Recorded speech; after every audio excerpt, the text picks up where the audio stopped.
All right, we will call to order now.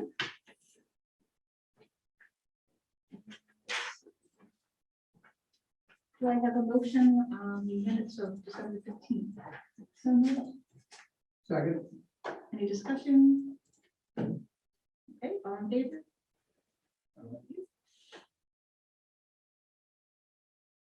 First agenda item is NEASC update. Abby? That is actually Christine. Christine. Yes. Passing around some Thank you. handouts for you folks. Okay, so the New England Association of Schools and Colleges, NEASC for short, it accreditates over 1,500 schools and colleges in the 6 New England states and around the world. So it's an ongoing 10-year cycle, and NEASC is now offering district-wide accreditation. In years past, every single building in the district had to be accredited. And as they're trying to streamline things for the 2021-2022 school year, we are now doing a district-wide accreditation instead. So there's going to be some main phases of the cycle of accreditation. The first is self-reflection. Then we move on to a collaborative conference, a growth plan development and implementation, the decennial accreditation visit, and a growth plan revisions and progress reports. So where are we now? So we've met with one of the representatives for faculty meetings about NEASC and the actual process. So Kathy from NEASC actually met with all of the staff K-12 and went through the accreditation, the re-accreditation process for our district. So the accreditation coordinators, Brian, Patty, and myself, worked along with the steering committee and the self-reflection committee members to complete the criteria necessary for re-accreditation. As faculty and staff, they will be asked to provide work samples and participate in analysis of the foundational elements during the future early release Wednesdays. We're going to be using some time for that. So here you have on the red handout, the standards for accreditation. So looking at these, just because of time, I'm going to go through each standard, and then I'm going to focus on the foundational elements within each of those principles. So standard 1, learning culture. It promotes shared values and responsibilities for achieving the school's vision. Standard 2, student learning. Practices and maximizes the impact of learning for each student. Standard 3, professional practices. Ensures that practices and structures are in place to support and improve student learning. Learning support ensures that the school has appropriate systems to support student learning and well-being. And standard 5, that learning resources ensure that the school has the resources necessary to meet the learning needs of all students. So each standard includes the principle of effective practice, which define the expectations of the standards. And then schools will be, our district will be asked to reflect on the report of their progress in aligning with the principles for each of those standards. And in this report, when it says school, they really mean district. And it's each building within the district. So the descriptors of effective practice is what the principal looks like in practice in school. The descriptors are guidance or benchmarks to assist schools in aligning with each principle. All right, I'm going to turn the page. So under principle 1, the foundational element is 1.1a. The school community provides a safe environment. And so when the people come to do their visit, they're going to have NEASC representatives as well as representatives from other districts that volunteer to take a look at our buildings and look at, can we provide a safe environment? Do we maintain a physically safe environment for learners and adults? And do we maintain policies and procedures to ensure the safety of learning for those staff and students and adults? The next page, foundational element 1.2a. The school has a written document describing its core values, beliefs about learning, and vision of the graduate, what we would refer to as portrait of the graduate. So the school community has a written document describing its core values, beliefs about learning, and vision for the graduate. Can I just point out that this is where the portrait of a graduate, the graduation criteria that we developed and the strategic plan will play into this. You'll see some, just be thinking that there are links. We're working ahead of the curve a little bit on those three things. That was our plan. So we'll move on to standard 2, which moves on to the blue. In this standard, students are assured consistent learning outcomes through a defined curriculum experience, have the opportunity to demonstrate their skills and knowledge in a variety of creative ways. And the foundational element for this is 2.2a. There is a written curriculum, a consistent format for all courses in all departments. So that's K-12. So the units of study with guiding essential questions, concepts, content, and skills, instructional strategies, and assessment practices. Christine, Yes. just a quick question. These aren't content related then, as I'm reading it, it's just the process, so the accreditation isn't about the actual content, it's about the process, is that a fair assessment or no? So they're going to be looking to see if we actually have a set curriculum. But not what the curriculum is. Not what the curriculum. Oh, No, is. they're not right. They going don't to assess the critique. rigor. They Yeah. assess whether or not it exists. Exactly. That's I what I'm mean, trying to. Great question. Right, but if you look here, that then it gets into actually pieces of the curriculum. So they are going to look at parts of the curriculum, but they're not going to delve as deeply as we would when we're actually writing the curriculum together. Right. Or choosing one to adopt. Because Correct. it's really a two-part. Sometimes we write, sometimes we choose. Right. So we got the math program. The math program would check that box. Right. We decided that the rigor and the layout of the curriculum is appropriate, but it's accessible and exists. There are other areas in our district that do not have that yet. Right. And that's what we're working on. Yeah, and remember too, these standards have to be applicable in any of the states that use NEASC, right? So it's not just the New England states. There are other places and international schools as well that get accredited for them. So they try to stay in a very broad area. Like these are the evidence. These are the things that we want to see that your school is doing. The details you work out though. But they are going to be looking at certain boxes are definitely checked. Do we engage kids? Is there rigor? Do the students have an opportunity to show their learning beyond something on in pencil and paper? How do we do that? Most of the time when I've gone through this process in other districts, when they come for a visit, they actually do a write-up, and then there's a long list of items that the district has to work on. And then they'll come back and reassess and evaluate. Yeah. One of my big takeaways when they did all of the presentation is that they're going to be looking for evidence that we have opportunities for all kids to achieve at high levels. Across the board, that's what they're going to be looking for. And all this breaks down in different ways, different parts of the process to get to that. But that to me was like an overarching thing that I kept hearing them say. I do think it's important that for the purpose of this presentation, Christine's giving us an overview. I highly recommend that all 3 board members read this beginning to end. Oh, it's gonna be necessary. Yeah, Right, for sure, right, yeah. But it's just important. Sometimes you get documents that we're just kind of showing you some, this is the one that you want to dive on into. Yeah. And you'll have some FaceTime with the visiting team specifically when we get to that point. So you definitely are going to want to be well versed in the different pieces and have a good understanding after the self-reflection process of sort of what the community's identified as some of the different key components that they're going to be looking at. Brian, you saved your seat right between Jamie and Steve because we knew that you could. You have organic mediation skills. Or you can just sit right there, all by yourself and not have to be between those two. Sit wherever you want. I'm just kidding. He's had a long day. Okay. And You don't want to, come on.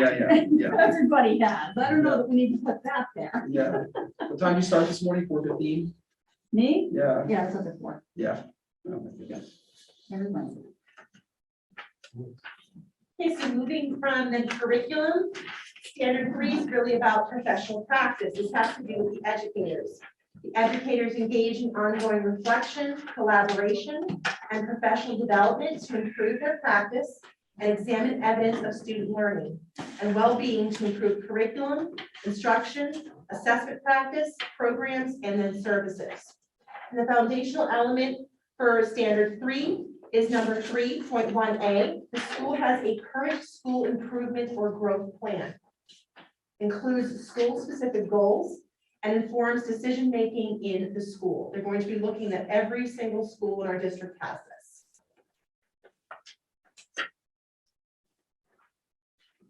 Standard 4. How do we support our kids? What are some learning supports that we have?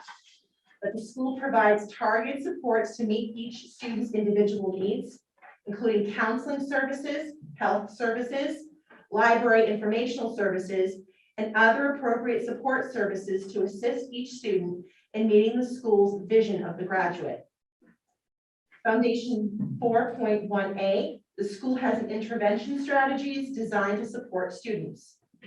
A range of intervention strategies for students and a process to identify and refer students who need additional assistance.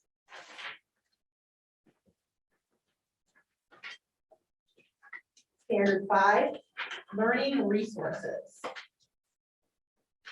The school and school community provide time, funding, and facilities for student learning and support teacher collaboration and professional growth, and full implementation of curriculum and co-curricular programs in the school. 5.1A, the community and district provide school buildings and facilities that support the delivery of curriculum programs and services. So do we have a building facilities that ensure a safe, secure, and healthy environment, are clean and well-maintained, meet all applicable federal and state laws, and are in compliance with the local fire, health, and safety regulations. The other handout I gave you, Appendix C, how they use the following criteria to determine whether the school is meeting each of these foundational elements in the standards. So here you can see the standard element, the criteria necessary, and does the school meet or does not meet those standards. And it's double-sided. Foundational elements are the foundation to meet accreditation. So these are the minimum elements that we have to hit to receive accreditation. The other elements that are included in the packet that Christine passed out support the foundational elements. They're not extra, they're not gravy, but they're supportive of those foundational elements. The foundational elements form the basis for the rest of the work that the district does. And so if you're missing, just like building a house, if you're missing the foundation, the rest of the house won't stand.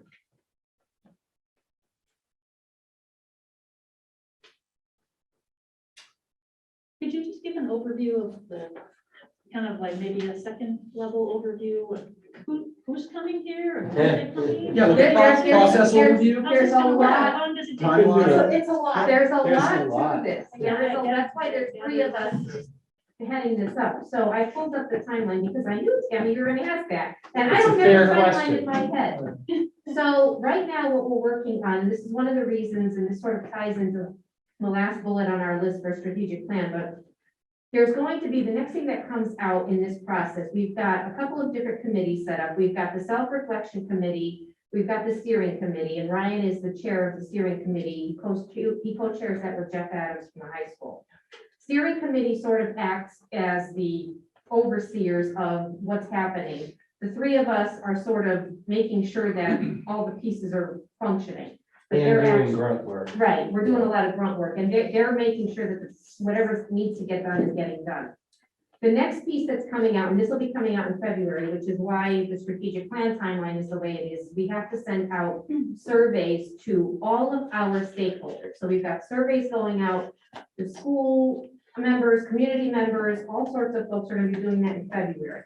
We're going to be collecting all that evidence, and from February to the end of the school year, we're going to be analyzing all that data, talking with our liaison to update where we are with that, start writing the self-reflection report, having the staff look at this report all by the end of the year, and we're gonna submit that report at the end of the school year.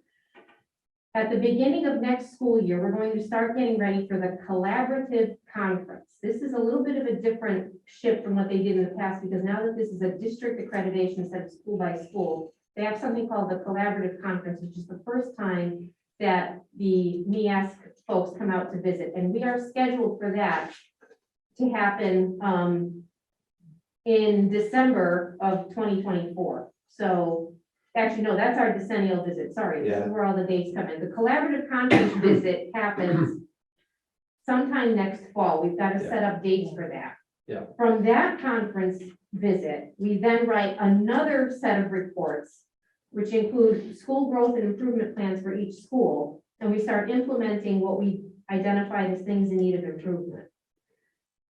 Next, at the end of next school year, we're working on implementing those plans and writing a report in the spring in order to prepare for the accreditation visit, which happens in December of 2024.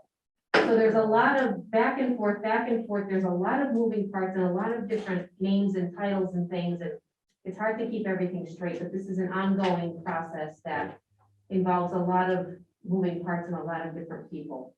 But if you can imagine, if all 4 schools were gonna go through the process to get accredited, there'd be a lot of duplication of efforts, right? Right. Not to mention, you'd have different silos potentially going in slightly different directions, when really, we're here for the kids, and it's a cohesive K through 12 program, right? So we do it once, we think of the bigger picture, we recognize that if we have certain things that we need at the lower grade levels, those are ultimately going to impact what happens at the later grade levels. So we want to be thinking more systems wide, and the district accreditation option is relatively new. They've only had it for a few years, and with COVID, not as many schools have taken advantage of it as they would have liked to. It was our goal pre-COVID to be looking at doing this, and things got kind of delayed a little bit further. So that's why a lot of the reports that are written are still written from that school perspective, but NEASC will work with all of us to kind of adapt the thinking to be a little bit more system-wide. I think it's going to be a win, but it's going to be a tremendous amount of work. It'll dovetail really well with the strategic plan work.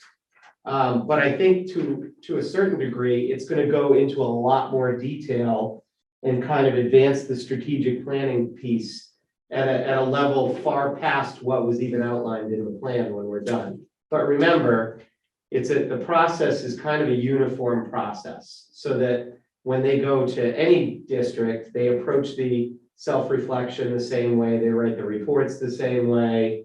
And when the members come here to do the visits and look at evidence, they can compare apples to apples against a standard. It has the same look and feel. They're going to want us to have evidence set up, folders for this and drives for that, and so that they can easily find what they're looking for. Basically, we've got to show evidence that we're doing the things that we say we're doing, or not. So you can see, when I read this, I see areas that we're stronger in and areas that we're weaker in, and we already know about them. There's nothing here that we haven't talked about. So we knew that our math curriculum was an area of weakness. We attacked that last year and did K6. Patty's working on the math curriculum for 7 through 8. If that wasn't done before this process starts, then that would have to be done as part of this process. Okay. The same will be true for other areas of weakness. We're definitely going to have to, over the next year or sooner, work on our science and social studies scope and sequence, right? That's really important because we focus so much on math and literacy, which is understandable because you kind of can't learn science and social studies if you don't have math and literacy. It's a logical sequence. There are areas in here, I think that 2.2a and 3.1a are going to be where the bulk of our work as a committee, this committee, is over the next year and a half. Once we can, now that we're starting to be able to talk about things besides masking and whether or not school's in person. We're really excited about this. Like we want to have these conversations. We want to improve this. We want to grow it. But our schools don't have what I would consider to be really rich growth plans right now. That's an area of improvement from me that isn't just it's a symptom of the situation we've been in for 24 months, and I'm looking forward to coming out of it. So I don't want to make people feel bad that we don't have it. I'm not casting blame or shadow on anyone over that. That's perfectly understandable, but it's time to start thinking about it. The things that we've done well are funding the intervention program and starting to get that rolling. I'm hoping that I'm hoping that our para contract will pass and we'll be able to hire more people. And we have done a lot of things that are really positive. So we have strengths and weaknesses like any organization, and this will just bring that out and push it forward.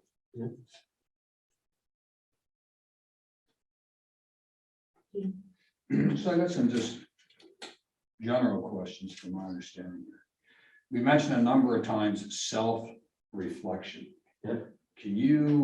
That conjures up a number of things in my mind that may or may not be correct. What are they defining as self-reflection? Yeah, so I mean, again, think of it this way. This list, there's a lot of things in this list when you go through.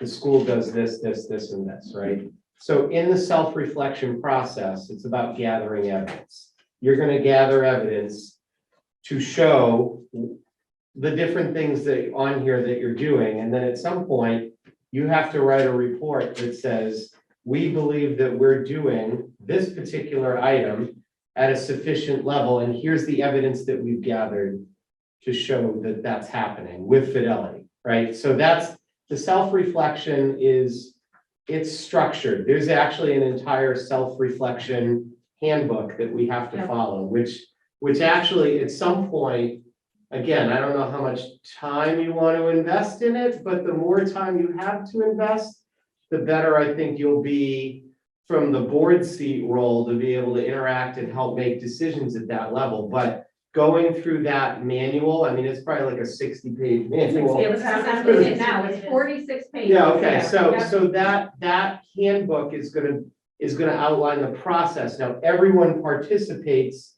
in a level of that, and then there's a self-reflection committee that will then literally write the report based on all of those different things that were gathered from stakeholders, right? The surveying that we will do in the community, these are the surveys that NEASC has.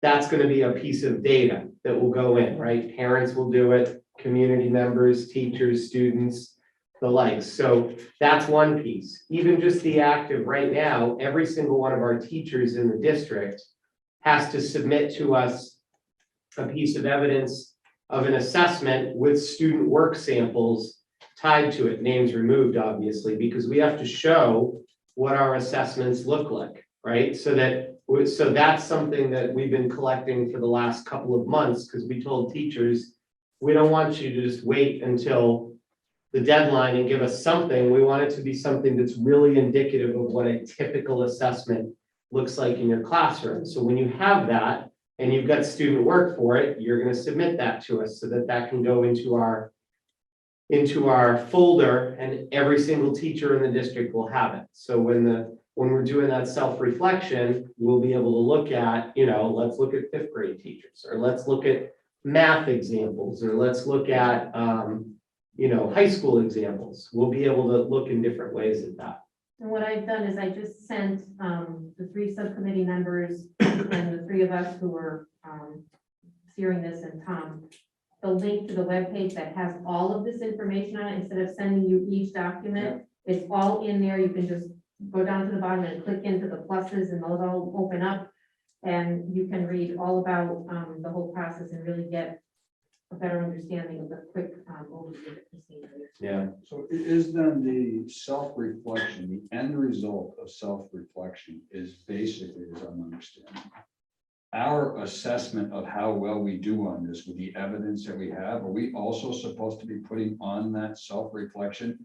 These are our areas of weaknesses and our intention and timeline of improvement? Yeah, so you are literally, let me read you just the categories for the self-reflection report. Part 1 is a look back, look at what you've done in the past. Part 2 is current conditions, so you're analyzing what you have right now. And again, You have evidence collected for anything that you're writing, any statements you're making. Part 3 is the school as a learning organization. So you speak to those pieces. Part 4 is goals and vision for the future. So see, now they're starting to get you to think about where you're going. Part 5 is the priority areas for NEASC school growth plan. So yeah, you're right. They're going to try to get you through that process to a point where you say, here's where we've been, here's where we are, here's where we're going. Based on evidence that we have. It's a Back to the Future code. He gets it. Yeah. So then, when does our current accreditation end? When does it run? Huh. Well, it would have ended a while ago. Yeah. So normally the accreditation cycle is a 10-year cycle.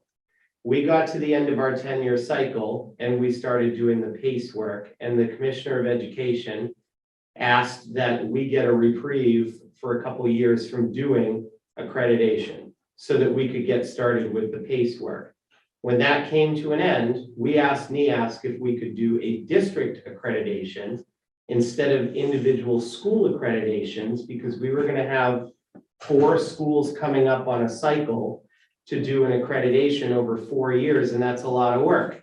And NEASC said, absolutely, we would prefer that, but we're going to push you out a couple of years so that we can set a date that makes sense so that all the schools are together. And then we had COVID. So here we are. We haven't done a visit since, well, this is my 16th year. And when I started here, we were doing our 2-year follow-up from the last visit. My concern is what you're defining here is an audit process. Yeah. Of up to 3 years, 2 to 3 years from where we stand now, when we first started talking about this, where they're going to start dictating the priorities of this district in terms of the consumption of resources. It's not quite that. I understand where your concern is, but I think it's really important to recognize that, well, number one, we being an accredited district is important, Yeah, I understand. right? And this process is important, but I think that the topics that are outlined here are very congruent with everything that we've all talked about since I was hired. Things that we're concerned about, things that we think are important. The NEASC folks can't dictate to us what we choose to do fiscally, or what we choose to do in terms of budgeting, but they can say that we don't meet if we don't provide a safe environment. So there's kind of a little gray there, right? I mean, I'm just picking a random topic, right? Or if they say our curriculum isn't aligned, you have to fix that. Well, there is a cost in terms of a time value of money, in terms of staff meeting, writing what needs to be done and fixing it. I guess my question is, I feel like 3 years, well, you know me, it feels slow. I want to go faster, but that's not neither here nor there. I think that when I look at these different areas, they all make a lot of sense to me as an educational leader. They're important areas. They're things that we would want to have done. And it's also important to recognize that NEASC it's a relatively high level look at whether or not our district has the core components. There's a lot more work that will need to be done to tighten up the nuts and bolts, so to speak, of our district that we're already doing as a community and a team. I think that the two things, this combined with the strategic plan and kind of our overall audit of our programming, the grading conversation, the curriculum alignment conversation, the intervention program, they all kind of are the same work. Like, I don't think it's going to be, I think it's going to be a pretty smooth process is what I'm saying, Jamie. I don't anticipate a lot of difficulty with it. What I anticipate is that it will help us to stay focused. Well, the discipline of it, I certainly appreciate, and it's what we're going to be doing anyway. It just, my normal frame of reference is when you're getting accreditation or you're getting audited or ISO or whatever it is from the business world, they come in and they take a snapshot at that period in time. They don't say, I'm getting on the horse with you and riding for 3 years with you. Yeah. I mean, Yeah. normally That's, it's, yeah, it's This- different. this is Yeah. different. this is my assessment of you as of now, not, and we're journeying with you for the next 3 years to make sure you're doing it the way we want. it. Yeah, well, and I think too, so different from, and I totally see where you're coming from. I think different from the private sector and the public sector. You know, the public sector operates on budget cycles, and those budget cycles are really 3-year cycles, if you think about it. You start thinking about the budget. Now you have the year where you adopt the budget for the following year. There's that element of it. There's, you know, I think for them, because they don't do it as frequently, coming in over every 10 years, it's hard to come in and just have a snapshot in time. You know, there's so many other things that can happen in a school that can take you away from being able to have putting your best foot forward for just that one snapshot. I think that's honestly why they've moved to this over time. This isn't new. You know, the very first thing I did as a teacher in Massachusetts was I served as the steering committee co-chair in Andover, Massachusetts, when we were going through this. And this was 25 years ago. And the process has some different names, but a lot of things are still the same. And it was a 3-year journey back then. Oh, and for the record, we're still accredited, right? We are, yeah. We haven't lost, it hasn't lapsed. No, So for the record, for the public, I just want to make sure yeah, everyone understands that this process of re-accreditation really is continuing our accreditation. that's right, So while we go through this process, we're still accredited. right. They gave us a waiver Yeah, during COVID to hold off. we've had waivers. We've also been asked by NEASC to do some professional development with them in some different areas as well along the way. So we've had a great relationship with them throughout, but it is time to get it done, you know, and I think it's helpful to have an outside organization come in and be able to do that and have these standards that are the same for everybody that we get measured by. You know, it's hard to debate some of the things here that are these foundational elements, sorry, change the name. Oh, they did change the name. You're right. But I'm not anticipating any surprises. Honestly, I think the things that are gonna come out are the things that we're already talking about. And it's gonna give more credence to why we need to focus in some of the places that we need to focus on. I don't know, you know,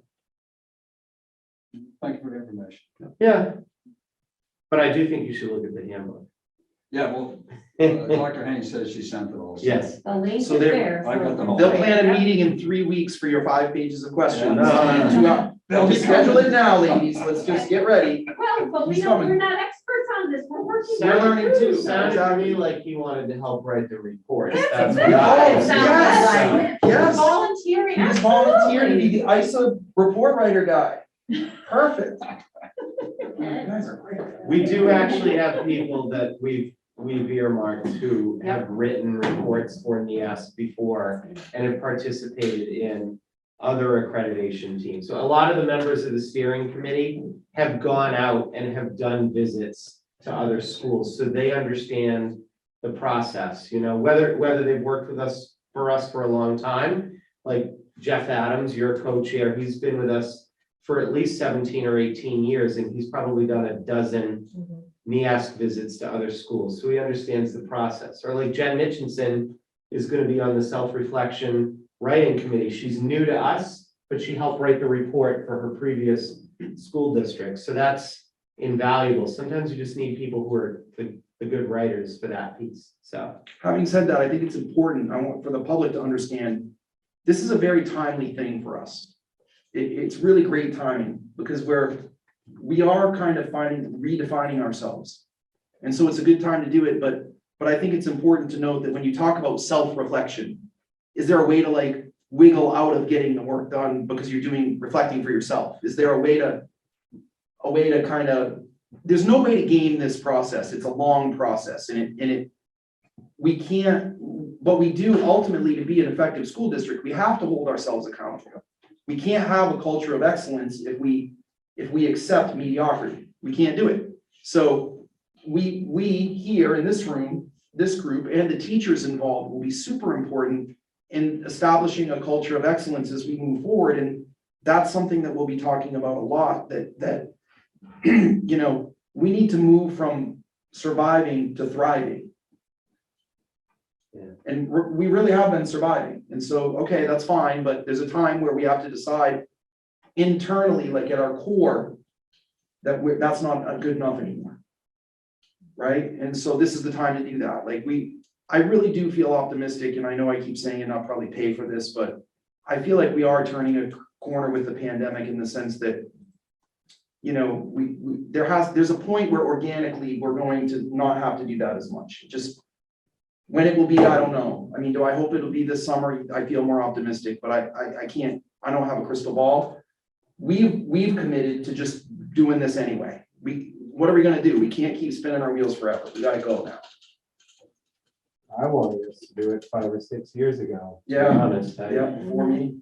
Yep, Yeah. and we all did. Yeah. I think it was like a groan in the room when we had to put it off, because. Yeah. It is what it is. Anything else before we move on? Okay. Item is the high school committee update. Yeah, I can provide a brief update on committee work. Just to remind people, we did the heavy lifting last year. The bulk of the committee work was completed really from this time last year through June. And when we reconvened the committee this fall, we had 2 tasks to do. We had to decide on how the 24 credit diploma would be phased in, which we did. That was discussed with this committee back in November. And the last task was to revise the diploma with distinction. And since the December EISA meeting, we've had 2 committee meetings. And we began by looking at data from a lot of other schools. The committee divided up a whole list of schools. I think we collected information from 17 other New Hampshire, Massachusetts schools, and really just looked at do they offer capstone projects or diplomas with distinction, and if they do, what are the requirements? And what we found is actually very few schools offer a diploma with distinction, and those that do, typically it's just a GPA requirement. You know, you have to earn a certain GPA to be considered to distinguish yourself from your classmates. So yeah, we didn't have a lot of examples to look at.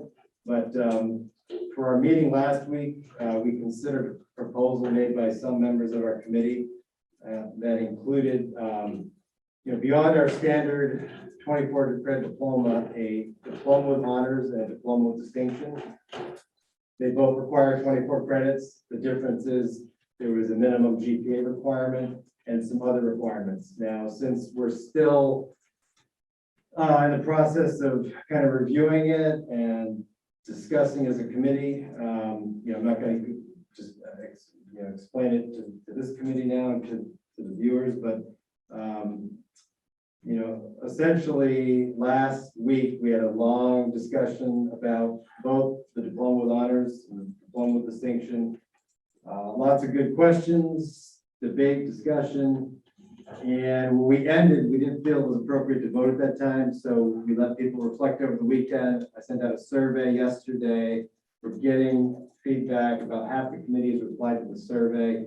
Once we get that, we're going to move forward, and I suspect that for the February EISA meeting, I can give you more details, maybe a preliminary draft diploma with distinction, but it's definitely, we're moving in the right direction. What we offer in the future for diploma with honors or diploma with distinction will be an improvement over what we currently do. So it's good work, and I'll say our last meeting was a very healthy discussion, debate. It was very exactly how a committee should run. Great. Nobody was afraid to voice their concerns, ask questions. And so we're moving in the right direction, and hopefully in February I can give you at least a draft. Yeah, and one other piece to that. So on our current, the next year's program of studies, I sent a link. If you haven't seen it yet, it is published. So we did make a statement in that program of studies that that piece was still being worked out, and that there would be an option for students in the 9th and 10th grade years to be able to pursue that. Details would be forthcoming, but otherwise the rest of that program of studies is out. And as I had said at the last committee meeting, lots of really great course offerings. I think we're really pleased with the amount of energy and effort and passion that our teachers put into it. It was really nothing short of amazing to see what they've come up with, really, quite honestly. I'm pretty excited about some of the things that are there, and I think the kids will be as well. And you, Heidi, I know have already been working with kids in the selection process, so I don't know if they've made any statements to you about some of the things they see or not, but. We're just in the beginning stages and teachers are presenting to the kids what the different options are. We've made the program of studies not such a lengthy document for the kids to have to go through. So they're kind of presenting things to kids in short snippets. And the teachers are very excited. The teachers are excited for other departments offering. So Yeah. yeah, and I think that the kids are excited to start planning get their choices. We've had lots of parents email the counseling team to ask questions about the different offerings. So word is definitely out there on the street that we're changing things up, that there's some new things for kids to take advantage of, and people are excited about it. And dare I say, of all the team meetings I went to 2 weeks ago, I think the English teachers win the prize for most excited. They are definitely excited. They are indeed. Did you, is it, are you going to give an update on the status of the master schedule at the high school tonight, or is that in future? I can if you want me to, yeah. Would you like to know where that is? Just, I know it's not. I had comments on it from the last time, so. Yeah, I'll ask the chair. I don't want to. Yeah, We still got a lot of the agenda. You could do that Yeah, at the I next mean, meeting. let's put it this way, there might be better updates at the next meeting Fine. because Mhm. we'll have more Just In data. my brain, they're linked, right? Yeah. Diploma with distinction, program of studies, Sure. schedule, it's all one piece, but I'm happy to wait until the next meeting. I just don't want to, I want to keep touching base on that. Yeah, we should have scheduling for the most part is completed by the middle of February, 16th, Right. 17th. I think our last group is done, so we will have lots of information That's about right. course Okay, selection. so let's make that an agenda item for the next meeting. I'm perfectly fine with that. I'm just Yep. keeping my eye on the ball here. There's a lot of them. Right. We'll start watching the clock too, so. We got a lot to go tonight. All right. So it seems like you're already late. You can say By it. that I'm not stressed out at all. No, you're good. Not at all. Anything else on that before we move on? Okay. Okay, Okay. Thank you for everyone. The next item is a grading task force update. Do you want to take that? I'm sure. So, we are just getting a few things rolling, but we have a lot going on in the next few weeks. Be super quick. We are having a meeting with Ken O'Connor, which Brian brought his book here. Brian, I want to thank Brian for setting up an opportunity for Dawn and I and Brian and Patty to have a conversation with Ken about grading practices over Zoom. The administration will be listening in, but I shared a document with the subcommittee group today to get concerns and perspectives all loaded into one space so that we're ready to ask Ken some good pointed questions. If either of you want to send Dawn your questions or thoughts about grading, please feel free, we'll add them to the doc. My goal is to create the way I put it to the group is, we're going to have a place to house all the issues. And it starts out like when you're about to write a story or a paper, you kind of just jot everything down, right? And then you start to craft it into a working document. So a lot of things we've discussed in here are already in the document. Because we thought that it would be good if we were talking with Ken to ask him some questions. And I think that our goal is to have this meeting with Ken, and then the four of us are going to meet.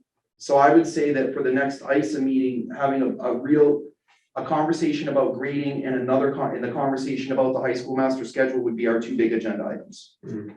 So that's my goal, is to kind of have a good conversation at this next EISA meeting about the grading. I'm not saying it's going to be done. I'm saying that we're shooting to be ready for another round of conversation. Mhm. So that's where we're at. So, yeah, I think we need to have that discussion. I see there's another book we're talking about. We talked about the Gusky book. I said at the time when we talked about the Gusky book, I didn't agree with Gusky. I have all kinds of issues with what he is purporting. In my mind, his first book is how do we tear down traditional grading? And his second book is how do we push that through a community so they don't quite notice? Okay. Now, those are over exaggerated statements, but that was my takeaway from it. And I do think we need to have a discussion on that because I think Dr. Haynes had said at one point in time that she wanted to build a grading system around Gusky. We've never talked about that as a committee. Yep. So I think it'd be good to have that as a discussion point. I think that it might be good for the next EISA meeting to have finance. I'm gonna work on the scheduling so that we need to have a little bit of a longer meeting to really unpack the grading, unpack Gusky, unpack the conversation that we're gonna have with Ken. Because basically, we're gonna ask Ken some of these things, Gene, right, that you just brought up. And I listed 7 questions for Ken in the process in 5 minutes today. I have questions. So, and I know Dawn will, and you guys have questions that you can share with Dawn. And the purpose is just I just want to be clear that reading a text is not designed to make you agree with it. Reading a text is designed to generate a conversation. Right? So meeting with Ken is to generate a conversation with Ken to ask him questions.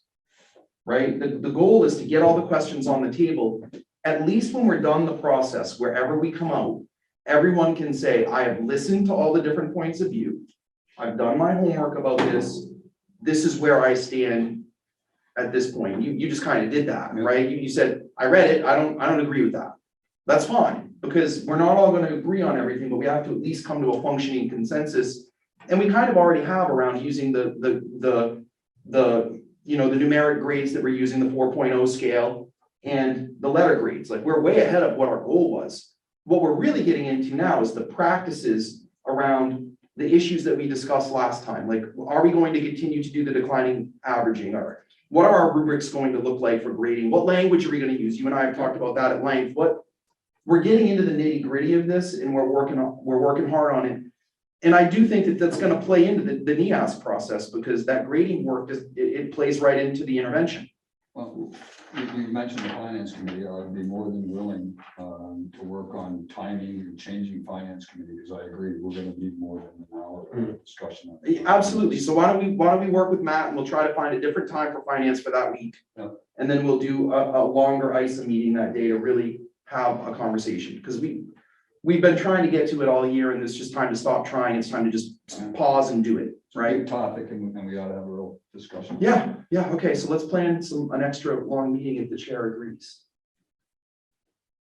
What are you proposing? Start. I'm proposing that we start at 3:30 and go to 5:30. If you can do that. Yeah, Dawn's stoked. She's like, yes. On what, this would be on the 16th. On the 16th, we would talk about grading and talk about the grading and talk about the high school schedule. That would be we may not need 2 hours, but you got to remember Patty's presenting the strategic plan that night. So there's a lot to do, but I think it'll be okay, because we've done a lot of the homework. We just need to sit down and talk and not be in a rush. So the damn finance people, they're the problem. No, it's just most general business an hour is fine, but this is a big discussion. And then if we need to schedule another longer meeting, I'm fine with that. We have to come to consensus at some point about what we're going to do. And the kids need to know for next year what the plan is, and the teachers, so. They do, and so much of it is intertwined with so many other pieces, because the grading is interwoven with how we approach assessment, which is interwoven with how we approach instruction and how we identify kids for intervention and extension. It's massive, so. It's important. It is, yeah, 100%. Yeah, I mean, my take with Ken is, let's just start right at the top. What are the big factors that we need to look at with grading, and why? Right? Now, some of these may be things that we're doing, some of these may not. We may find through this discussion that there are things that we are doing that we don't need to be doing, right? We may find there are other things we're not doing that we need to be doing. So I'm my take is let's go into it more with an open mind to say, let's assume we have nothing in place.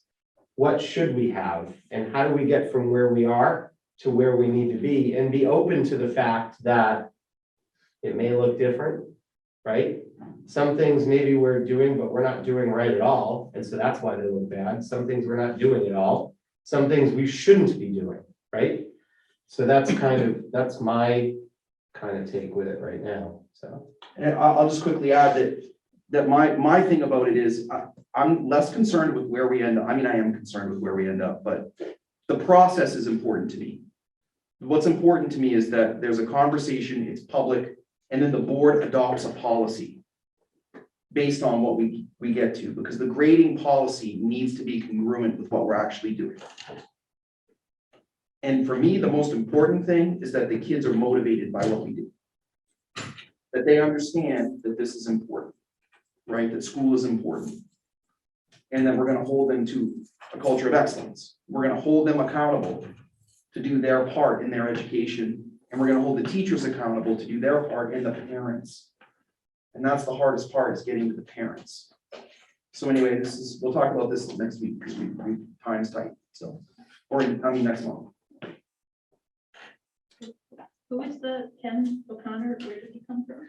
Ken O'Connor is he's an educator in Canada and the United States. So he hails from the Toronto, Canada area and the Orlando, Florida area. Let me guess which months are where. What's that? Yeah, I think that's exactly what he does. Be backwards for me, but. And he does a lot with grading and assessment work in schools all over the place. And I'm not just United States and Canada, everywhere, all over the world. So it's actually quite amazing that he's gonna give us an hour to chat on a Zoom call, because I think people spend an awful lot of money to get what we're getting for the bargain basement price of nothing, Yep. so. It's We'll take it. It's an incredible That's opportunity. it, that's literally it. So, I mean, if anybody's interested, so Dawn and Patty and Tom and I are all gonna, there's an article we're gonna read from Ken, because I think that's a good way to start, but if Can you share anyone's. that with the whole committee? Let's just share that with the whole committee. Yeah, we so can, everyone has actually, it. do you have the link up, Patty? I You can just pull send that- it. yep, Yeah. send But if that. anybody wants to take this and borrow it, you're certainly welcome to that too. But I get the sometimes less is more approach, but yeah. I'm the one who asked for the article, because. No, the article's a good way to start, honestly. So, and to Ken, it really was pitched as, can you spend a short amount of time telling us what you believe to be the most important aspects of grading and why? And then will you give us ample time to ask questions and pick your brain a little bit? So that's basically how it got structured. That was code language. We're gonna let Dawn wrap his ear. No, We're gonna let Dawn but ask him that's it. anything she Well, wants to know as a parent and a Yeah, I mom. mean, listen, I think it's important that wherever we land, I think it's important that everybody understands the why for it. Do you know what I mean? That's, to me, the most important thing. And I don't just mean like the people in this room. I mean, parents, students, teachers, everybody has to understand the why for it. Otherwise, why are we doing it, right? Why bother? You know?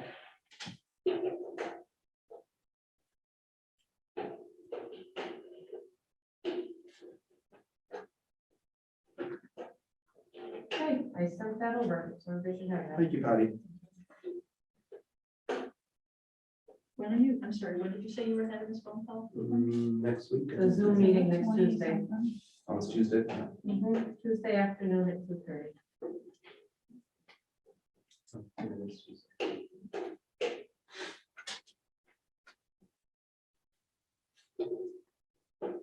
Okay. I will go rabbit jumping through the field because there's a fox after him fast with this next couple of Yeah. things. So the 7th through 12th math program update, 7 and 8 are going to be piloting the program that they're gonna be using for the rest of the year because mid-school math, there are only 3 teachers. And it's called mid-school math. And in an effort to not wring them out of any energy they have left, we're just gonna be piloting one other program. They're the smallest group of math teachers, so between the 3 of them, we're looking at that. So they're migrating out of the illustrative math into mid-school math. Steve and I are working with the math department at the high school. We are now going to be looking at 3 additional programs. We're not going to give you the names of the brands or the companies, but they will be working with those. They're already starting some of those, you said. They're what through was the the timing? second one, but they've been very busy with the pilot. We're doing additional NEWA testing this year. We're pulling for intervention. We're doing SAT prep for an FLT, so they're very busy. And then they just started recently the second program out of the 3. They had to do some calibrating because the first one left them out of place, and the second one where they picked up kind of assumed that they knew certain things, so they kind of had to go Then back. do a little backward to plan. See where the Yeah. gaps were. Yeah. But now they're plodding along, so they're good little troops right now. They have a lot of them. The timeline that I'm hoping for, barring any other weird stuff, is going to be similar to what we did last year with the K-6 program, somewhere around March. Have the materials available, hopefully be a different setup where it'll be more in like a public forum where folks could look at the materials, figure out, what kind of questions they have, with a couple of recommendations going forward. Middle school is going to have to be different than high school because of just the nature of the students and what they need. And sometime in March, hopefully the March meeting, we'll be able to do that. I know last year we ended up having to add an additional EISA meeting. I don't know how it's gonna work out. We're playing up against a weird calendar because the winter break is actually the first week of March. It's just, it's a little bit wacky this year, so we're gonna try to be as flexible as we can, knowing that, we've got a lot of data and information to gather, but, that's right now what I'm hoping. But Patty, you feel like by the end of this year, we're gonna have a 7 through 8, 7 through 12 7 program? through You 12, feel like we're, absolutely. just the big picture is we're on track. Absolutely. We're on track to choose something. Is it one curriculum, 7 through 12? No, it will not be 1, 7 through 12. No.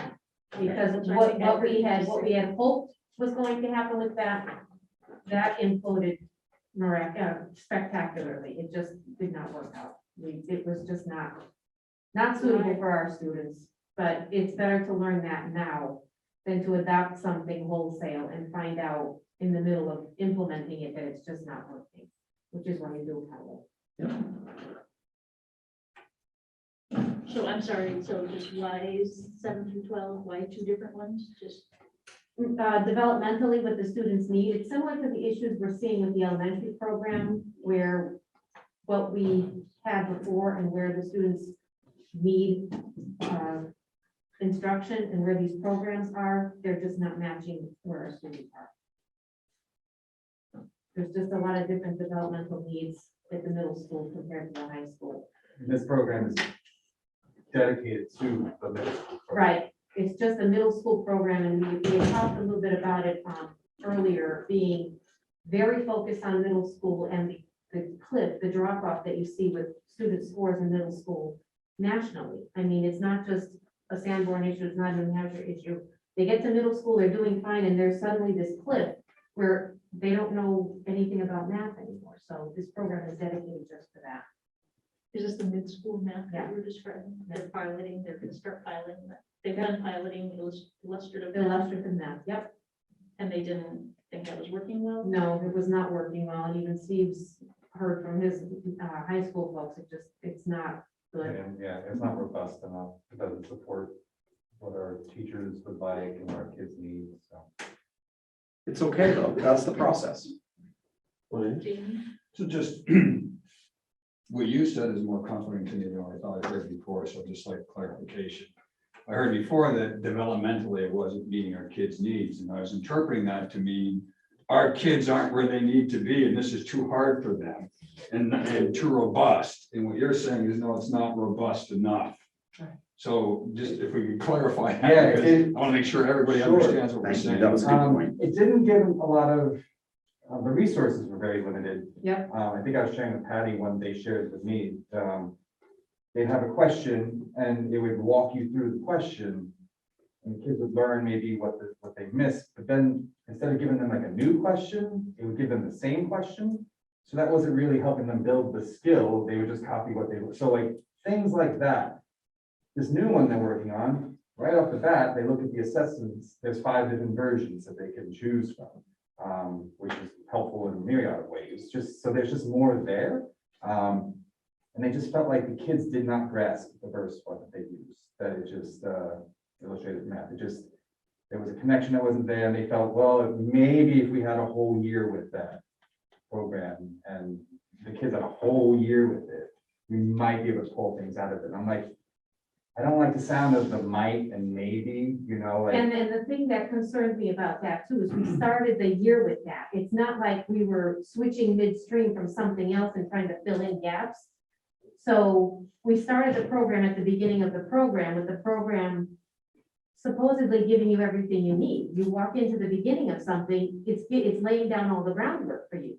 We were not seeing that. So we still had issues with meeting our kids with where they were. Like Steve was saying, like there were missing pieces. There weren't a lot of options for our teachers. We were not impressed. The kids were not grasping it.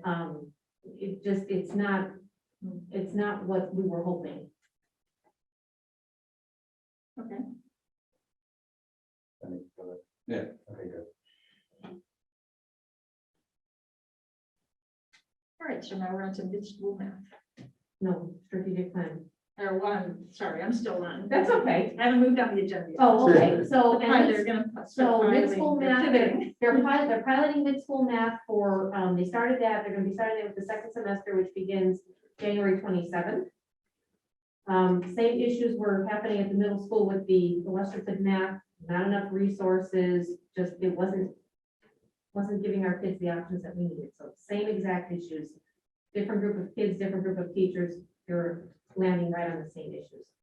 Mid-school math was chosen because it is designed just for middle school and because of the robust research behind it about that clip. So we'll be implementing that starting January 27th-ish. Might be a little bit later because they are doing NWEA testing again, just to make sure that we have some data points, because we want to have data points to show what the students learned from the illustrative math in order for us to make a good decision going forward. We don't have that data. Has the high school been piloting any math program, or is it just the 7th and 8th grades? They're working on 2 other ones. We're reluctant to mention any of the names, just in case folks are listening. So there are a couple of other ones, and they did do the same type of this process that the elementary folks did last year, looking at a lot of them and just rejecting some of them before we even asked for samples for various reasons. Okay, yeah. Sorry, taking notes and processing everything. It's hard, I know. Yeah. Sometimes I don't catch up with myself. Okay, anything else on the math? Before you move on, okay. Strategic plan. So quick update on this, because I'm currently living in this world and can't seem to think of anything else but strategic plan. We did close the survey for the first draft of the plan. And we had all the building principals and their administrative teams in their respective buildings, pulled all of that apart. They reported out on trends, outliers, changes that needed to be made during our admin meeting yesterday. We're in the process now of taking all of that data and all of that input, and with the suggestions that were made from the Public Relations Subcommittee meeting that I was in last month, keeping that information separate, putting together a second draft with a bunch of additional components and information. That should be, God willing, done by Friday and posted. I'm not promising anything, but this is my self-imposed deadline, so we'll see. We also have a couple of dates for focus groups that have been posted to our website. Every school shared it out in different blasts. It was put out on Facebook by Tom. The links are out there so folks could sign up. One of the focus groups is meeting on the 26th, which is next Wednesday from 3 to 4. Another group is meeting next Thursday from 6 to 7.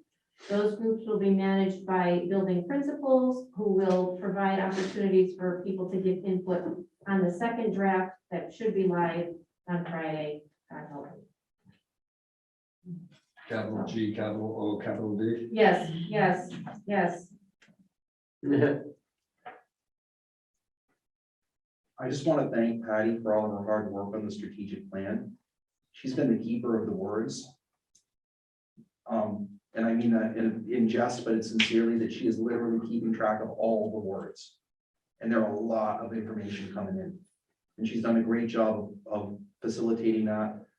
Ultimately, it has to end up at a spot where the board is happy with it. The board has to adopt it, right? And we understand that. We're trying to get it there. It was definitely a first draft. There were huge changes that have already been made. And that's good. That's what we wanted, right? That we give you a first draft, we get feedback, we change. That's the process. Thank you, Patty. You're welcome. Just a comment on that, I had said this to Dr. Haynes, and to Christine also. I gave a 6-page critique, so it's very easy to critique somebody else's work. Right. It's very difficult to put together the initial work to be set up for critiquing. And so greatly appreciate the effort gone in to do that, and now we've gotten all the critiques in, and we can start refining.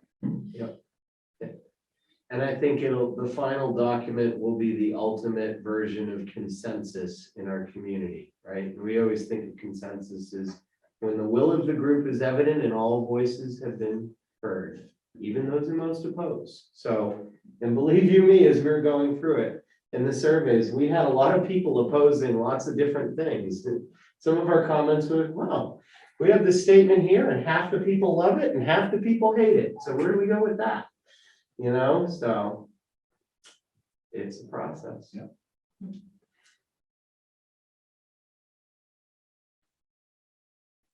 Anything else on that? Okay. We don't have any public comments on our agenda, but I don't believe there's anyone here from the public, so I guess we'll move on to just talking about our next meeting. We talked about that a little bit. February 16th is the date. We'd like to do that 3:30 to 5:30. And Sorry, everyone, but we got to do it. I have 3 things written down. I had written down that the high school committee should have a draft for the diploma with distinction requirements. Is that right? Unless, Tom, do you want that on the top of the agenda? Yeah, I think the grading should be the first thing that we do. Mhm. And just like, let's just plan that. If that's the only thing we get done, we'll have another meeting and we'll figure it out. Because next year's kind of set, like, Yeah, we can push one out to March if we have to. if we have to, but I prefer not to. because I want to hear about the master schedule. Yeah, well, and the master schedule one, I mean, we're not, by the 16th, we'll have most of the course requests in, not 100%. So we're not at a point where we can tell you definitively, these are the courses we're running, these are the courses that we're not. We definitely can for the March meeting, but the February meeting, we won't quite have all that data. So we definitely can give a report out on where we think it's gonna go and land, but So I'm just gonna point out that the March meeting is always weird because that's when the election, Yeah. you know, after election day. Yeah. We don't typically, none of the committees meet until. Right, they're formed. right. There's usually fair. some time, you That's know, fair. elapses there, so. I want to have, I'll talk to Brian and we'll prepare something for the February meeting. It'll be okay. we can definitely have something. It's Yeah. just that, It just won't be locked in. It won't be locked in because literally it takes a while to get all the course requests in, right? And we don't make the decisions until we know we've got 100% of the data, and now we can decide how many sections of what we can offer, but we'll definitely will have a pretty good idea. And it's a very transparent process, so we can share what we've got, you know?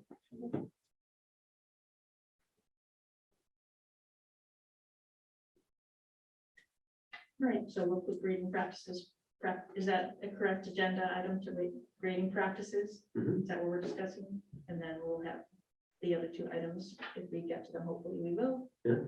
But we should be mindful of that gap in March, if there's any important work that we, you know, I feel we agree. really need to do. Yeah, that's a good point. I'd forgotten all about that, actually. Happens every year. Yeah. Well, I feel like that's what happens. It's kind of a weird time for like educators, like, because we're thinking March is still, we're in the full thick of Yep. things, but Yes. I forget about that turnaround cycle with voting, you know? And because winter, the whatever, February break is not really That's February. such a No, it's in weird March. Approaching on Yeah. March, so it's- It starts in February, that's about all that's February. I blame that on Massachusetts though, so. That's easy. Well, I'll do that. All right, we are adjourned.